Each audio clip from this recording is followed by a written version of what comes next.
David Fishman. What a pleasure that you are now on peacepodcast.org. You have no idea how long I have waited to interview you and have a conversation with you. As I said to you as we started our conversation before our podcast, you know, you should be called Sir David Fishman because of all you have done for Rotary. So with that, I want to say hello. Welcome to peacepodcast.org.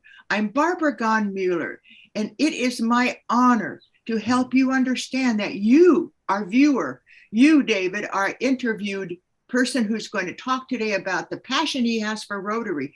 And you know, you think about this, what does Rotary have in common? Peace as a cornerstone. We want to make sure that the world works for all, and our service projects help so many people around our planet live better lives, have fresh water, etc. So you know, Peace Podcast is here for you to bring peace to your life, to look at the way that we are bringing mutually assured survival for all, and lastly, happiness. You can't be happy if we don't have a world that works for our living plants, for the world that works for the people in it, our children, our grandchildren. So with that, I want to introduce David Fishman. He is one of my board members. He is a director for the Rotary Action Group for Peace. He recently went to the Houston Convention, and he brought me 4 pages of what happened at the Houston Convention. So I want to thank you, David, for joining us. He's in Washington. He joined us on the Rotary E-Club of World Peace last Tuesday. But what I love about David is he shows up. And when he shows up, we listen. I always count on David to give us an analysis of what's going on at our meeting with an action plan, almost in his words. And I listen to him. David, I want to welcome you. Thank you for joining us today.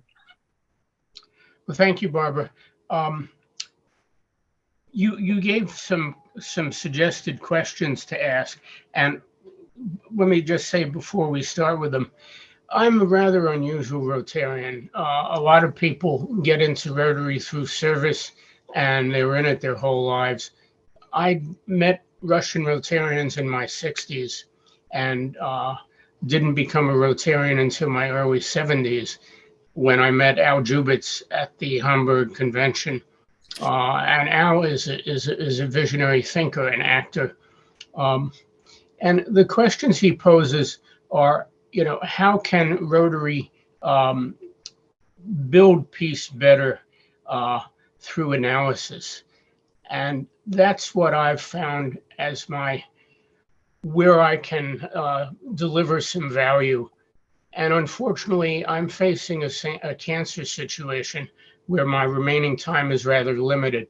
And for that purpose, my wife and I are going to make a substantial donation to building connections between Rotarians centered in the DC Rotary Club community, but worldwide, and the Carter School for Peace and Conflict Resolution.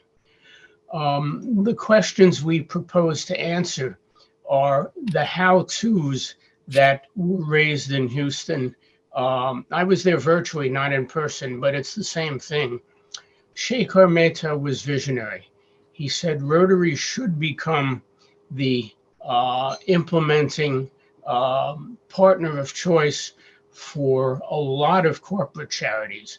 Right now, Rotarians do an amazing amount of goodwill with good works with a limited amount of money they have. But imagine if Rotary were seen as networks for major international corporations in their own corporate social responsibility work. John Huco gave an illustration in Houston. He said, you know, Rotarians have devoted $15 million plus immense amounts of time to relieving the suffering in Ukraine. But one company raised $155 million to donate for good work in Nikki Scott, who's our vice president now, she pointed out that amalgamating Rotary clubs either in the same community or across communities can add a lot more grassroots, bottom-up activity, and that's the model we're using for the DC Rotary Clubs. There'll be at least 3. There'll be the E Club, there'll be the Capitol Hill Club, which is Peter Kyle's club, and there will be the DC Rotary Club, which is the main one that meets at the University Club. So we're going to try to do that, and Mary and I, my wife Mary and I, are making this donation to begin to explore how can Rotary do the vision that Shaker set out in Houston. He called for making Rotary the go-to for other corporate charities. He also called for becoming much more knowledgeable about the actual impact of what Rotary does. Right now, we don't keep good records of how many schools we build. We don't keep good records of how many people we serve in our various activities. All that requires devoting a little bit of organizational resources to, expenditures and staff time to being able to build on what we've got. It doesn't happen spontaneously or without organization and thought. So that's my starting point, and let's do the dialogue with your questions.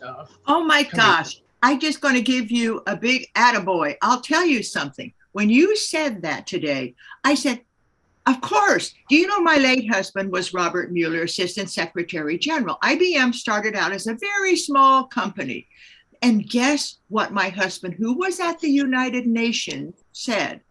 Why don't we hire IBM to do the first statistics of the United States that launched their company, and it launched the items that we need to know. Where are our people? Who are our people? And etc. Why don't we, David, start the same thing for Rotary? Get a company that really wants to help us. And with the Rotary Action Group for Peace, maybe we can start to put together some facts.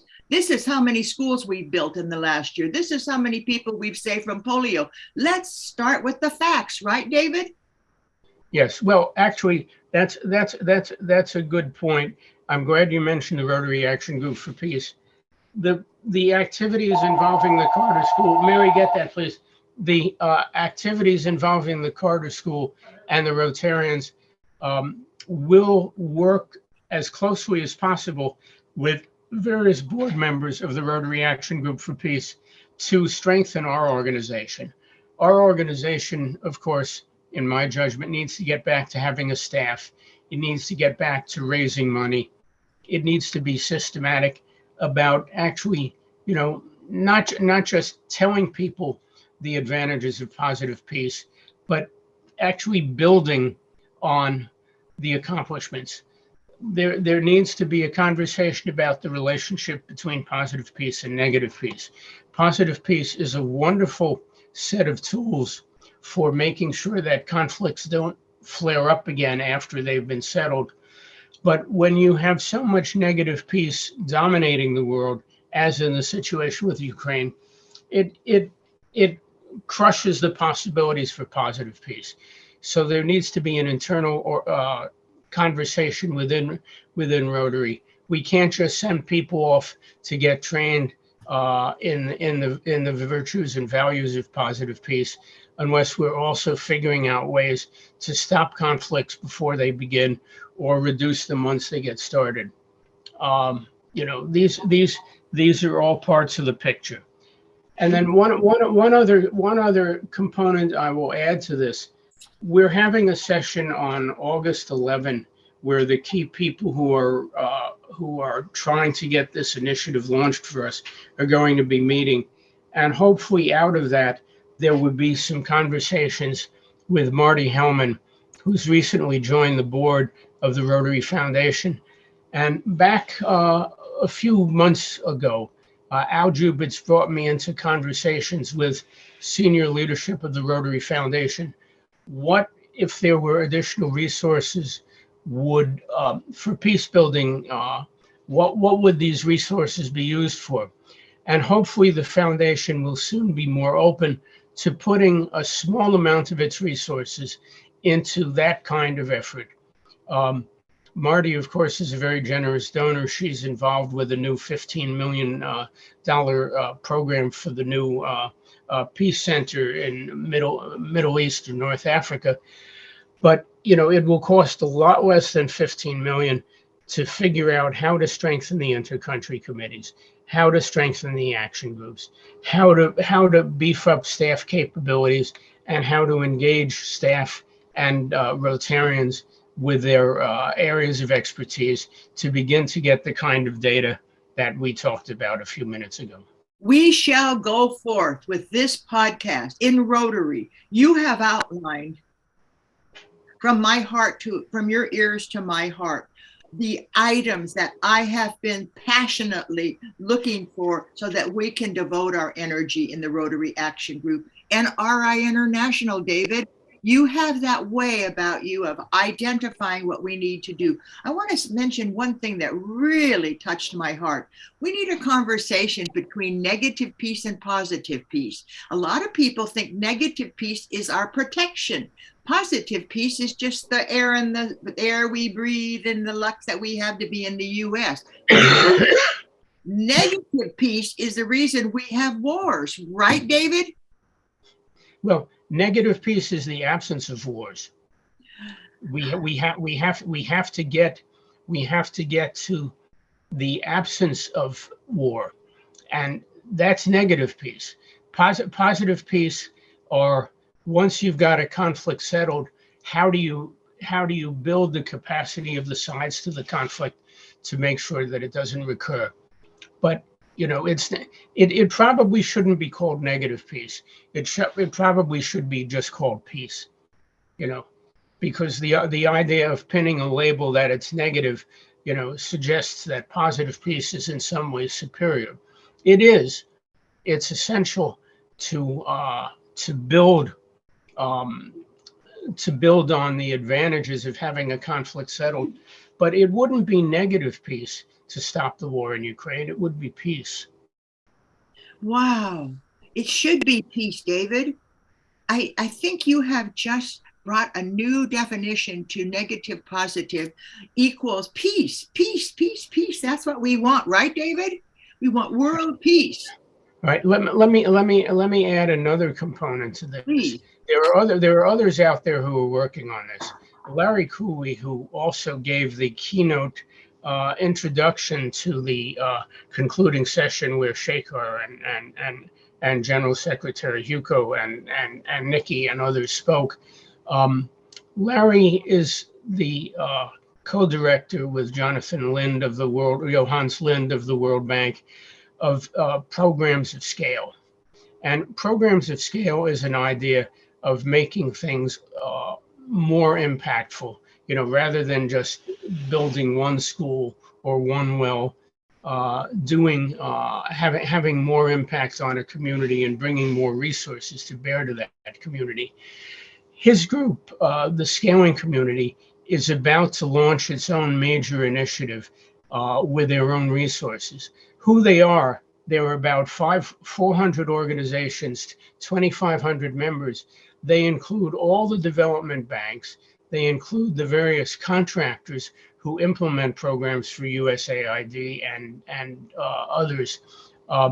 And they are in a sense, Rotary is reluctant to form partnerships because, of course, it gets a lot of asks. But in this case, Rotary should be reaching out to the community of scale because these people have more resources. They have the capacity to raise more money. They have the capacity to turn Shekhar's vision into reality. And Shekhar spoke to me when I was in Houston virtually. The cancer hadn't come. I was unaware that I even had it. It developed between June 29 and July 12 of this year. Comes very quickly. Shekhar said, service is the rent you pay for being on this planet. That's a very psychologically insightful and emotionally moving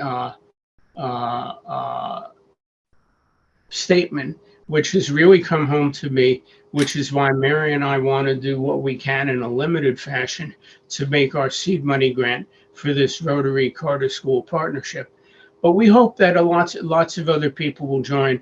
It would be great if the idea could be presented to the 1,000 Arch Club Fellows. Say, you have all generously donated what you've donated. You have wisdom, you have knowledge, you have expertise and experience. Certainly Barton Goldenberg is a great example of that in terms of the fantastic work he's doing for both Ukraine relief and for keeping Rotary alive in Russia. Our own board member Shab Alawar is a similar sort of guy, as is Ashish Sarkar in Michigan, in terms of his long involvement with Rotary. And we need to mobilize the wisdom and experience and capabilities of people like this to make this seed money effort that I'm going to try to Mary and I are going to try to launch, to make it a reality. And please, Barbara, do what you can with all your communities. You know whom I've written to, Rudy and so forth. Let them know and try to bring them into supporting this process. Supporting that process. David, as I said to you many times in our private conversations, you are a wisdom keeper. You're a networker. That's such a small word for what you have done. You have encouraged Rotarians to pay attention, to be part of the ICC, to pay attention. Listen to what Shekhar said. This is the rent you pay for being on our planet. That's why I do this volunteer work without one penny. I just do it because I know my grandchildren are counting on me. They're going to say, Grandma, thank you, rather than Grandma, what did you do? Why weren't you paying attention? Why weren't you helping us bring peace to the planet? And David, you are a model of what we should be doing. Yeah, well, in my present medical condition, I suppose I could be a pessimist, but I'm not a pessimist. I'm a realist. I look at, what the evidence is. Are conflicts getting worse?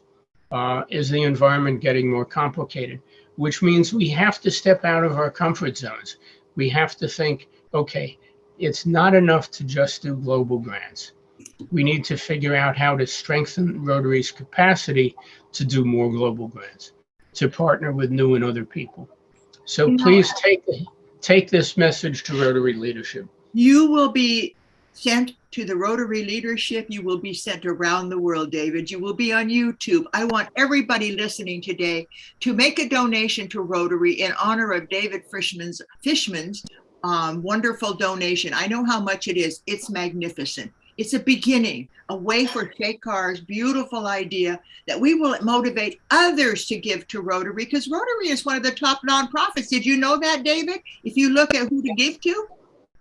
Yeah, no, I did, but it's important. And when we set this up, when we structure it, it's important to target the, if people are going to make donations in support of this, they should be donations that are directed towards building the Rotary Charter School partnership. It shouldn't be for, it isn't just a question of raising money for Rotary.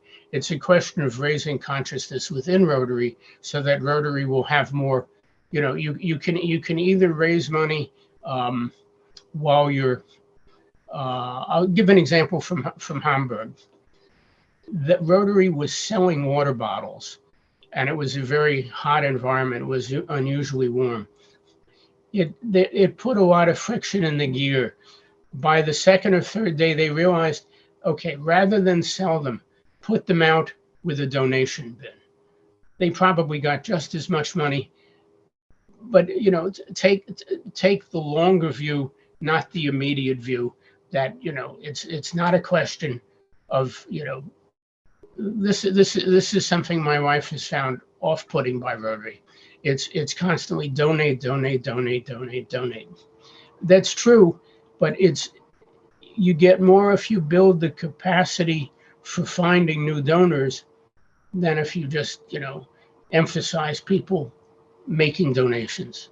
David Fishman, all I can say is thank you, thank you, thank you. Your words are the words that every Rotarian needs to hear. Build the capacity to give people the opportunity to make a difference. Build the capacity to have them feel comfortable donating or making more contributions to the work that Rotary is doing. David, this is about the end of our podcast for right now, but I always give our guests, and I would like to ask you, do you have a dream? Do you have a wish? Something you want to leave to the world? Well, I'd like to leave a functional Rotarian partnership with the Carter School for Peace and Conflict Resolution, because the Carter School it's not a peace center, but over the course of its existence, it has trained as many peace fellows and graduates in various programs as all six of the peace centers combined. So again, we need new models, and the Carter School Rotarian Partnership can be a new model for how we do this. I love partnerships. I love collaboration, and that's how we're going to move forward. You just heard David say, pay attention. Know that the Carter School is there, and look what they are doing. And when you make your donation, why don't you do what David did? Donate to the Carter and Rotary together. I'm Barbara Gahn-Mueller. It's been an absolute eye-opening experience to interview, I shouldn't say to have a conversation with David. As I said when I opened up our conversation today, I said he should be called Sir David. He really is practicing what he preaches. He doesn't just say it, he puts his money behind it, and he puts his time. As I said, he's the director of the Rotary Action Group for Peace, and I hope that you'll listen to more about David. David, would you have a website or some way people can get in touch with you? Not at the present time. If you would be willing to serve as a clearinghouse for communications about this, that would be great. And one other thing, you keep coming back to the Sir David honorific. If this program gets an identity at the Carter School, it will be called the Cooley Center, because a lot more people have heard of Larry Cooley than have heard of me. And Larry will give me all the credit I could ever ask for. But I'm not looking for the credit. I'm looking for the proof of the pudding being in the action. Wow. Did you hear what David said? The proof of the pudding being in the action. There's so much that could be gleaned from this conversation today. And I would like to have a podcast in the future just to talk about David Fishman's ideas. Fishman, I really want David to be honored for what he is doing. And I want his programs that he has outlined that could save Rotary and make us that peace that we want on the planet. What if every Rotary Club was a peace builder, a peace as their cornerstone, which is my dream. This is my time with David, and this is your time to say, what did David say that means something to me? David, did you have a last word? Well, I'll report to you further after the August 11 meeting. I'm really looking forward to that August 11th meeting. I will keep you in my prayers. I wish you excellent moments, because I know you're going through challenges right now, but it's our thoughts, our minds that create the future. And I hope your mind is focusing on the future for your good health. With that, I'm Barbara Gahn-Mueller. You're listening to peacepodcast.org. And thank you for joining me today. And thank you for joining David. Go to peacepodcast.org, listen many times, or we're on Spotify, YouTube, etc. It's my honor to welcome you to join us each month for a new podcast. David, did you have a last word? You want to say one more thing? No, I think that sort of covers it. Well, thank you again. Thank you for joining us. Watch this with your friends and have a conversation. Bring it to your Rotary Club. Instead of having a real live person speak to you, have real live David speak to you. Show this video to your club and say, what did David tell us we should move forward doing? With that, I say thank you for joining us today. I'm Barbara Gahn-Mueller, and this is peacepodcast.org, your avenue to build peace in your life and in your family's life.